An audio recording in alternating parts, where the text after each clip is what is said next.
Hello, dear viewers. Thank you so much for joining me this morning for your daily tarot reading. I ask you to choose the stone that calls you. And if there are two, that is fine also. And we'll begin.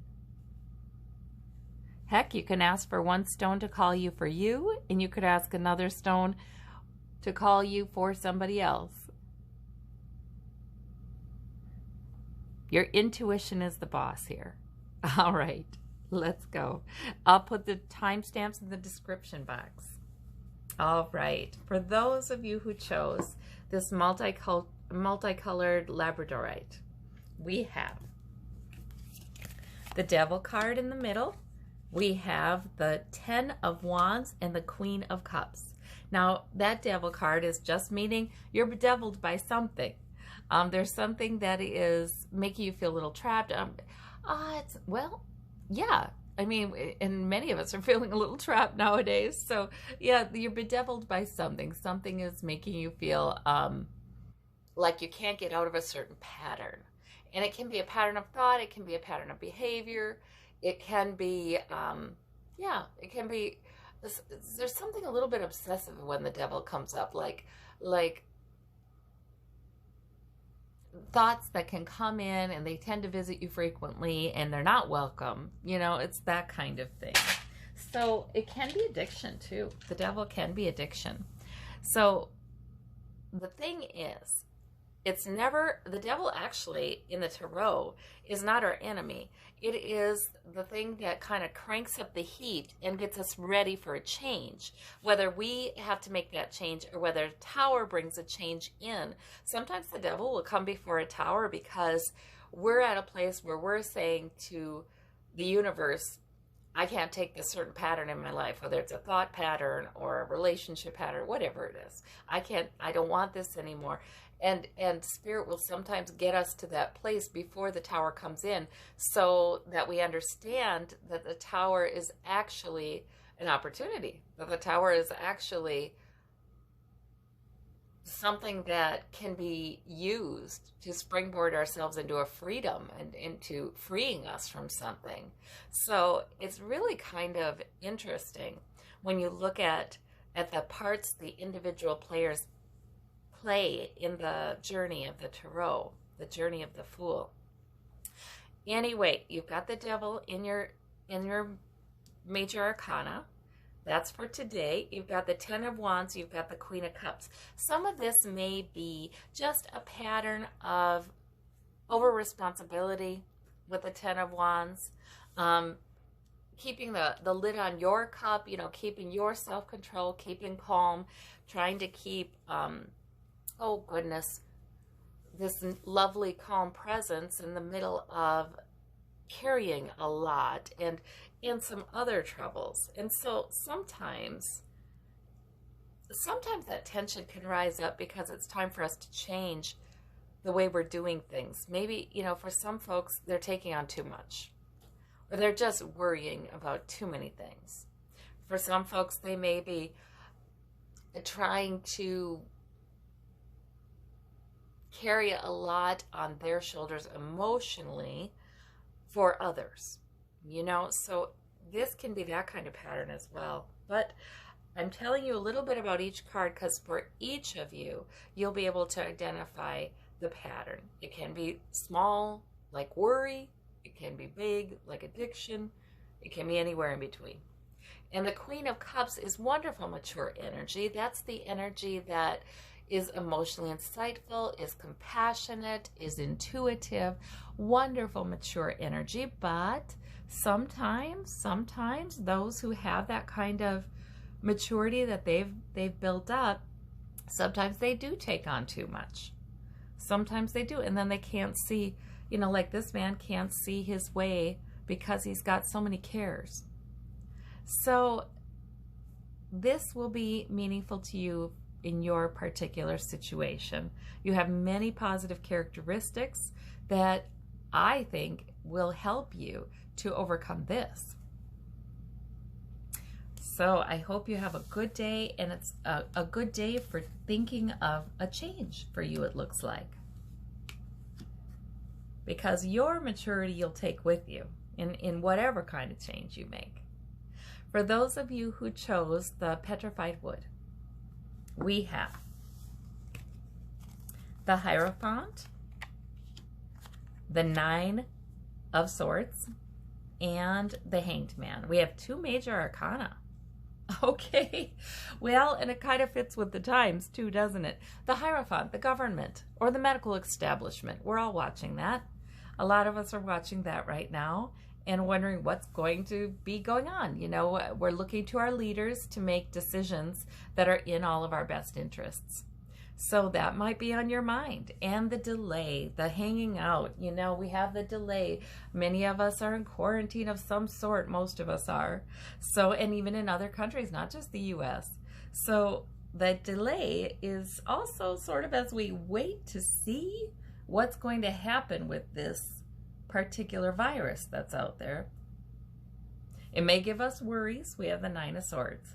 Look what I see. We have a situation where we don't have the say-so. We don't have the power to make these big decisions. Other people are making them. That's difficult.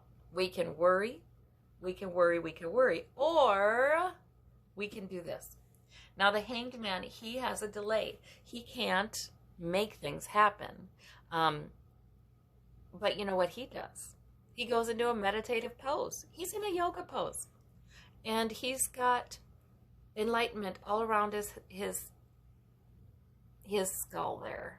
You know, he's enlightened, he's thinking, he's meditating, he's praying, he's doing, he's in another world. You know what I mean? Who knows? He could be walking somewhere on a hiking trail with angels. You know, he could be talking to a loved one who's on the other side. He's somewhere else. And that's all right, because see, our mind is a beautiful place, and it's miraculous, and it's eternal, and we can live a different life while we're living this life, depending upon our perspective. So we can be up in our head, you know, the thinking, the figuring that doesn't go anywhere, or we can be interacting with spirit and actually enjoying. This man's even at peace and sort of enjoying this time. So this one says a lot. All right. I don't want to assume it's about that for everybody. These are each individual. It could also be for your individual situation. You're worrying about something that has to do with some human institution, like, well, a medical institution, higher education, church, marriage, contracts, sort of legal arrangements. It could be that you have a tendency to want to worry about something like that in your life, but the advice is the same. If there's a delay, if there's a delay in being able to do anything about it, getting a medical procedure perhaps, or resolving some kind of contractual or, you know, civil issue, we have a choice with how we deal with that. That's what I'm seeing. All right. For those of you who chose the blue stone, we have the Judgment Angel, we have the Eight of Wands, and we have the Page of Coins. Okay, so the Judgment Angel is wonderful to have right in the heart of your reading. That's clarity and good judgment. If you're wondering about your decisions, I think Spirit is saying, please be more confident about them. You are asking for help from Spirit. You are asking for help from Source, and you are receiving it. So this is clarity and decision making. Things may be picking up and moving ahead very quickly, and it can be on a number of fronts. You may be busy right now. So not everyone is finding themselves less busy. Some people are finding themselves busier. This can be actual activity, or it can be plans, goals. You know, I want these to move forward. Obviously, you're moving things forward in a good way. Even if with the Eight of Wands, it can feel a little bit like, boy, this is a lot that I'm wanting to move forward here. But you know, these arrows are all going forward in the same direction. They're not in a big tangle like the Five of Wands. They're just moving forward. So that's good. And we have the Page of Coins. That can be a new job. That can be a new source of income. That can be money coming in. That can be something that you've been considering and it's taking off. It might not look big at first, but the Page of Coins can really turn into something. Yeah, that can turn into something good. In any case, you're really having good clarity, good judgment. You're able to do something to increase your security. So these are great cards. I think the message is sort of about trusting your judgment. All right. For those of you who chose the citrine, we have the Chariot, the Nine of Cups, and the Wheel of Fortune. All right, so the Chariot is something going forward pretty suddenly, pretty quickly. Might feel a little out of control, but it's not. It's not. It just is moving forward. It's a sudden movement forward. And the Wheel of Fortune says, well, this is the time. In fact, it's a sudden movement forward that brings in a new era. It brings in something new in an area of your life that you may have wanted to have made new. It's your wish. The Nine of Cups is the wish card. So actually, okay, so something's moving forward suddenly. There's some flavor of fate about it with this Wheel of Fortune. It feels a little fated. It feels like this is something that was going to happen, bound to happen. But it can bring in a new opportunity for your wish, for some emotional sort of like satisfaction. You know, cups are emotionally positive energy, right? When they're upright. So the Nine of Cups is, you know, it's sort of like I'm satisfied. It's like that's the wealthy merchant. I'm satisfied. So even if it feels out of control right now with the Chariot, I think it can bring in something good, is what I'm seeing here. All right. Well, I thank you all so much. You have a wonderful, wonderful day, and we'll talk to you tomorrow. Bye-bye.